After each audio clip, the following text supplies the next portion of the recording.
ಸ್ನೇಹಿತರೆ, ಉದ್ಯೋಗ ಬಂಧು ಯೂಟ್ಯೂಬ್ ಚಾನಲ್ಗೆ ಸ್ವಾಗತ. ಯಾರೆಲ್ಲ ನನ್ನ ಚಾನಲ್ಗೆ ಸಬ್ಸ್ಕ್ರೈಬ್ ಆಗಿಲ್ಲ ದಯವಿಟ್ಟು ಸಬ್ಸ್ಕ್ರೈಬ್ ಆಗಿ.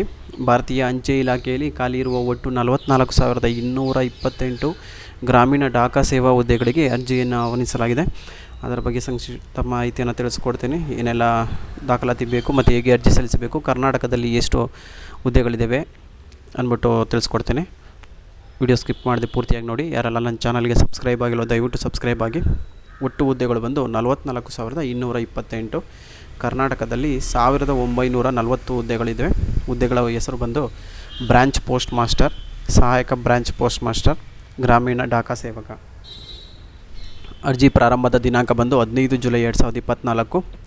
ಕೊನೆಯ ದಿನಾಂಕ ಆಗಸ್ಟ್ 5ನೇ ತಾರೀಕು. ಭಾರತದಾದ್ಯಂತ ಕರೆಯಲಾಗಿದೆ. ವಿದ್ಯಾರ್ಹತೆ ಬಂದು 10ನೇ ತರಗತಿ SLC ಪಾಸ್ ಆಗಿರಬೇಕಾಗತ್ತೆ. ಹಿಂದುಳಿದ ವರ್ಗ ಮತ್ತು ಸಾಮಾನ್ಯದ ವರ್ಗದ ಅಭ್ಯರ್ಥಿಗಳಿಗೆ 100 ರು ಅರ್ಜಿ ಶುಲ್ಕ ಇರುತ್ತೆ. ಮಹಿಳಾ ಮತ್ತು SC/ST ಅಭ್ಯರ್ಥಿಗಳಿಗೆ ಯಾವುದೇ ಶುಲ್ಕ ಇರೋದಿಲ್ಲ, ಶುಲ್ಕ ವಿನಾಯಿತಿ ಇರುತ್ತದೆ. ವಯೋಮಿತಿ ಬಂದು 18 ವರ್ಷ ಕನಿಷ್ಠ, ಗರಿಷ್ಠ ಬಂದು 40 ವರ್ಷ.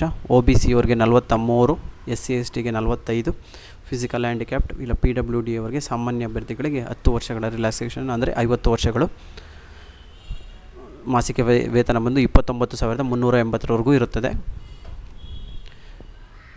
ಹೇಗೆ ಅರ್ಜಿ ಸಲ್ಲಿಸಬೇಕು ಮತ್ತು ಏನೆಲ್ಲ ದಾಖಲಾತಿಗಳು ಬೇಕು ಅಂದರೆ, ಅರ್ಜಿ ಸಲ್ಲಿಸಲು SLC ಮಾರ್ಕ್ಸ್ ಕಾರ್ಡ್ ಬೇಕಾಗುತ್ತೆ, ಆಧಾರ್ ಕಾರ್ಡು, ಫೋಟೋ ಮತ್ತು ಸಿಗ್ನೇಚರ್ ಬೇಕಾಗುತ್ತೆ. ಆನ್ಲೈನ್ ಮುಖಾಂತರನೇ ಅರ್ಜಿ ಸಲ್ಲಿಸಬೇಕು. ಪೇಮೆಂಟ್ ಕೂಡ ಆನ್ಲೈನ್ ಮುಖಾಂತರನೇ ಪೇಮೆಂಟ್ ಮಾಡಬೇಕಾಗತ್ತೆ. ಕ್ಯಾಸ್ಟ್ ಸರ್ಟಿಫಿಕೇಟ್ ಕೂಡ ಬೇಕು ಕಂಪಲ್ಸರಿ. ಅದು ಅಪ್ಲಿಕೇಶನ್ ಹಾಕುವಾಗ ಏನು ಅವಶ್ಯಕತೆ ಇರೋದಿಲ್ಲ. ಆದರೆ ಕೊನೆಯ ದಿನಾಂಕ ಏನಿದೆ ಆಗಸ್ಟ್ 5ನೇ ತಾರೀಕು ಅಷ್ಟರೊಳಗಡೆ ಅದನ್ನು ಮಾಡಿಕೊಂಡಿದ್ರೆ ಉತ್ತಮ. ಆಮೇಲೆ ಅರ್ಜಿ ಏನಾದ್ರು ತಪ್ಪಾಗಿ ಅಪ್ಲಿಕೇಶನ್ ಹಾಕಿದರೆ ಅದು ಎಡಿಟ್ ಮಾಡೋದಕ್ಕೆ ಕೂಡ 3 ದಿನ ಅವಕಾಶ ಮಾಡಿಕೊಟ್ಟಿದ್ದಾರೆ. ಆಗಸ್ಟ್ 5 ಕೊನೆಯ ದಿನಾಂಕ ಆದ ನಂತರ 6 ಆಗಸ್ಟ್ನಿಂದ ಆಗಸ್ಟ್ 8ನೇ ತಾರೀಕುವರೆಗೂ 3 ದಿನಗಳ ಕಾಲ ಎಡಿಟ್ ಮಾಡ್ಕೊಬೋದು, ಕರೆಕ್ಷನ್ ಮಾಡ್ಕೊಬೋದು. ಮತ್ತು ಅರ್ಜಿ ಸಲ್ಲಿಸೋದು ಹೇಗೆ ಅಂದರೆ, GDS ಆನ್ಲೈನ್ ಅಂತ ಇಲ್ಲಿದೆ ನೋಡಿ. ಇದನ್ನು ಗೂಗಲಲ್ಲಿ ಟೈಪ್ ಮಾಡಿದ್ರೆ ಈ ರೀತಿಯಾದ ವೆಬ್ಸೈಟ್ ಓಪನ್ ಆಗುತ್ತೆ. ಈ ರೀತಿ ರಿಜಿಸ್ಟ್ರೇಷನ್ ಓಪನ್ ಆಗುತ್ತೆ. ರಿಜಿಸ್ಟ್ರೇಷನ್ ಕ್ಲಿಕ್ ಮಾಡಿ, ತಮ್ಮ ಮೊಬೈಲ್ ನಂಬರ್ ಎಂಟ್ರಿ ಮಾಡಿ, OTP ಬರುತ್ತೆ. OTP ಆಲ್ಫಾಬೆಟ್ ಮತ್ತು ನಂಬರ್ಗಳ ಮಿಕ್ಸ್ ಇರುತ್ತೆ, ಅದು ಸ್ಮಾಲ್ ಲೆಟ್ರಲ್ಲೇ ಇರುತ್ತೆ. ಅದನ್ನು ಟೈಪ್ ಮಾಡಿ ವ್ಯಾಲಿಡ್ ಅಂತ ಕ್ಲಿಕ್ ಮಾಡಿ, ಸಕ್ಸಸ್ ಅಂತ ಬರುತ್ತೆ. ತದನಂತರ ಇಮೇಲ್ ID ಟೈಪ್ ಮಾಡಿ, ಇಮೇಲ್ IDಗೆ ಒಂದು OTP ಬರುತ್ತೆ. ಮತ್ತು ವ್ಯಾಲಿಡ್ ಅಂತ ಮಾಡಿ, ನಿಮ್ಮ SLC ಮಾರ್ಕ್ಸ್ ಕಾರ್ಡಲ್ಲಿ ಹೇಗಿದೆಯೋ ಹಾಗೆ ನಿಮ್ಮ ನೇಮ್ ಕ್ಯಾಪಿಟಲ್ ಲೆಟ್ರಲ್ಲಿ ನೇಮನ್ನು ಟೈಪ್ ಮಾಡಿ, ಹೆಸರನ್ನು ತಂದೆ ಅಥವಾ ತಾಯಿ ಹೆಸರು ಹಾಕಿ, ಡೇಟ್ ಆಫ್ ಬರ್ತ್ ಟೈಪ್ ಮಾಡಿ, ಜೆಂಡರ್ ಟೈಪ್ ಮಾಡಿ, ತದನಂತರ ಯಾವ ಕ್ಯಾಸ್ಟು, ಜನರಲ್, OBCನ, SC/ST ಇದನ್ನು ಟೈಪ್ ಮಾಡಿ, ನಂತರ ಯಾವ ಜಿಲ್ಲೆಗೆ ಯಾವ ರಾಜ್ಯಕ್ಕೆ ಅಪ್ಲೈ ಮಾಡ್ತೀರೋ, ಕರ್ನಾಟಕ ಆದರೆ ಕರ್ನಾಟಕ ಅಂತ ಕ್ಲಿಕ್ ಮಾಡಿ. ತದನಂತರ SLC ಯಾವ ವರ್ಷ ಪಾಸಾಗಿದ್ದು ಅದನ್ನು ಎಂಟ್ರಿ ಮಾಡಿ. ನಂತರ ಇಲ್ಲಿ ಕ್ಯಾಪ್ಚರ್ ID ಇದೆಯಲ್ಲ, ಈ ಕ್ಯಾಪ್ಚರ್ IDನ ಟೈಪ್ ಮಾಡಿ ಸಬ್ಮಿಟ್ ಅಂತ ಕ್ಲಿಕ್ ಮಾಡಿ. ಸಬ್ಮಿಟ್ ಅಂತ ಕ್ಲಿಕ್ ಮಾಡಿದ್ರೆ ನೆಕ್ಸ್ಟು ಇನ್ನೊಂದು ಸ್ಟೆಪ್ ಓಪನ್ ಆಗುತ್ತೆ. ಅದು ಹೇಗೆ ಅಂತ ಹಾಗೆ ತಿಳಿಸ್ಕೊಡ್ತಾ ಹೋಗ್ತೀನಿ. ಆನ್ಲೈನ್ ತೋರಿಸೋದಕ್ಕೆ ಅದು ಓಪನ್ ಆಗೋದಿಲ್ಲ. ಯಾರ್ದಾರು ಅಪ್ಲಿಕೇಶನ್ ಹಾಕಿದ್ರೆ ಮಾತ್ರ ಬರುತ್ತೆ. ನೆಕ್ಸ್ಟು ಕನ್ನಡ ಮೀಡಿಯಮ್ ಓದಿದ್ರೆ ಇಂಗ್ಲೀಷ್ ಮೀಡಿಯಮ್ ಓದಿದ್ರಾ ಅಂತ ಕೇಳುತ್ತೆ. ಅಲ್ಲಿ ಕನ್ನಡ ಆದರೆ ಕನ್ನಡ, ಇಂಗ್ಲೀಷ್ ಆದರೆ ಇಂಗ್ಲೀಷ್ ಅಂತ ಓಕೆ ಮಾಡಿ, ಓಕೆ ಅಂತ ಕ್ಲಿಕ್ ಮಾಡಿ.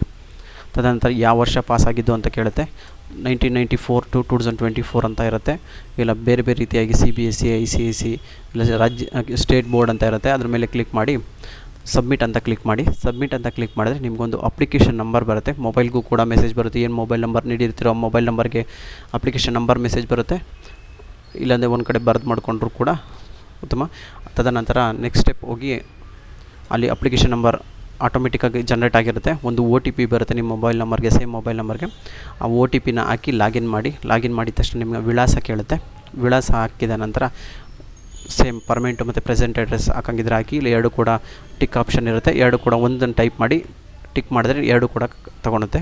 ತದನಂತರ ನಿಮ್ಮ ಯಾವ ವರ್ಷ SLC ಪಾಸ್ ಆಗಿದ್ದು ಡೀಟೇಲ್ಸ್ ಕೇಳಿ, ಅದ್ರ ಬಗ್ಗೆ ಡೀಟೇಲ್ಸ್ ಕೇಳುತ್ತೆ. ಸೈನ್ಸ್, ಮ್ಯಾಥ್ಸ್ ಮತ್ತು ಫಸ್ಟ್ ಲ್ಯಾಂಗ್ವೇಜ್ ಯಾವ ತೊಗೊಂಡಿರೋ, ಸೆಕೆಂಡ್, ಥರ್ಡ್ ಲ್ಯಾಂಗ್ವೇಜ್ ಅದ್ರ ಬಗ್ಗೆ ನೋಡಿಕೊಂಡು SLC ಮಾರ್ಕ್ಸ್ ಕಾರ್ಡಲ್ಲಿ ಹೇಗಿದೆಯೋ ಅದೇ ರೀತಿ ಟೈಪ್ ಮಾಡಿ. ಟೈಪ್ ಮಾಡಿದ ನಂತರ ನೆಕ್ಸ್ಟ್ ಸ್ಟೆಪ್ ಕ್ಲಿಕ್ ಮಾಡಿದ್ರೆ ನಿಮಗೇನೈತಿ ಯಾವ ಡಿಸ್ಟಿಕ್ಕಿಗೆ ಅಪ್ಲೈ ಮಾಡ್ತೀರಾ, ಒಬ್ಬರು ಒಂದು ಡಿಸ್ಟಿಕ್ಕಿಗೆ ಅಪ್ಲೈ ಮಾಡ್ಬೋದು. ಹೆಚ್ಚಿಗೆ ಮಾಡಬೇಕು ಅಂದರೆ 100 ರೂಪಾಯಿಗಳ ಪೇಮೆಂಟ್ ಮಾಡಿ ಮತ್ತೆ ಅಪ್ಲೈ ಮಾಡ್ತಾ ಹೋಗ್ಬೋದು.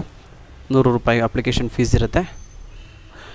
ಒಬ್ಬರು ಒಂದೇ ಡಿಸ್ಟಿಕ್ಕಿಗೆ ಅಪ್ಲೈ ಮಾಡ್ಬೋದು ಅಂತೇನಿಲ್ಲ, ಹೆಚ್ಚಿನ ಡಿಸ್ಟಿಕ್ಗಳು ಅಪ್ಲೈ ಮಾಡ್ಬೋದು. ಮತ್ತು ಪೇಮೆಂಟ್ ಮಾಡ್ತಾ ಹೋಗಬೇಕಾಗತ್ತೆ. ಫಸ್ಟ್ ಯಾವ ಡಿಸ್ಟಿಕ್ ಅಪ್ಲೈ ಮಾಡ್ತೀರಾ ಅಂತ ಕ್ಲಿಕ್ ಮಾಡಿ. ಅಲ್ಲಿ ಕೆಳಗಡೆ ನಿಮಗೆ ಯಾವ್ಯಾವ ನಿಮ್ಮ ಊರು ಇಲ್ಲ ನಿಮ್ಮ ಜಿಲ್ಲೆಯ ಫುಲ್ಲು ಡೀಟೇಲ್ಸ್ ಬರುತ್ತೆ, ಯಾವ್ಯಾವ್ದು ಇಲ್ಲಿ ಇರುತ್ತೆ ಅಂತ. ಅಲ್ಲಿ ನಿಮ್ಗೆ ಯಾವ್ದು ಬೇಕು ಅದನ್ನು 1 2 3 4 5 ಅಂತ ಟೈಪ್ ಮಾಡ್ತಾ ಹೋಗಿ. ನಂಬರ್ ಎಂಟ್ರಿ ಮಾಡ್ತಾ ಹೋಗಿ. ಎಂಟ್ರಿ ಮಾಡಿದ ತಕ್ಷಣ ಕೆಳಗಡೆ ಇನ್ನೊಂದು ಆಪ್ಷನ್ಸ್ ಕೇಳುತ್ತೆ.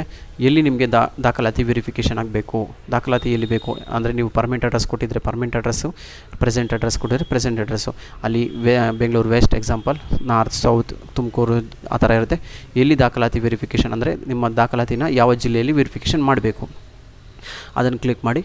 ಕೆಳಗಡೆ ಬಂದರೆ ಸಬ್ಮಿಟ್ ಬಟನ್ ಇರುತ್ತೆ. ಸಬ್ಮಿಟ್ ಬಟನ್ ಕ್ಲಿಕ್ ಮಾಡಿ ಒಂದು ಅಪ್ಲಿಕೇಶನ್ ಓಪನ್ ಆಗುತ್ತೆ. ಅದನ್ನು ಪ್ರಿಂಟೌಟ್ ತೆಗೆದುಕೊಂಡು ಹುಷಾರಾಗಿ ಮಾಡ್ಕೊಳ್ಳಿ. ಪೇಮೆಂಟ್ ಫಸ್ಟ್ ಬರುತ್ತೆ, ಪೇಮೆಂಟ್ ಆದ ನಂತರ ಅಪ್ಲಿಕೇಶನ್ ಬರುತ್ತೆ. ಇದನ್ನು ಎರಡು ಹುಷಾರಾಗಿ ಮಾಡಿ. ಅದನ್ನು ಅಪ್ಲಿಕೇಶನ್ನ ಮರಿದಿದೆ ಪ್ರಿಂಟೌಟ್ ತೊಗೊಳ್ಳಿ, ಇಲ್ಲ ಸೇವ್ ಮಾಡ್ಕೊಂಡಾದರೆ ಸೇವ್ ಮಾಡ್ಕೊಳ್ಳಿ. ಯಾರೆಲ್ಲ ಅರ್ಜಿ ಸಲ್ಲಿಸಬೇಕು ಅಂದ್ಕೊಂಡಿದ್ರೆ ಅದು ಸಾಧ್ಯದಷ್ಟು ಕೊನೆಯ ದಿನಾಂಕ ಮುಂಚಿತವಾಗಿ ಮಾಡ್ಕೊಳ್ಳಿ. ಕೊನೆಯಲ್ಲಿ ಸರ್ವರ್ ಬ್ಯುಸಿ ಆಗ್ತಾ ಹೋಗುತ್ತೆ. Thank you.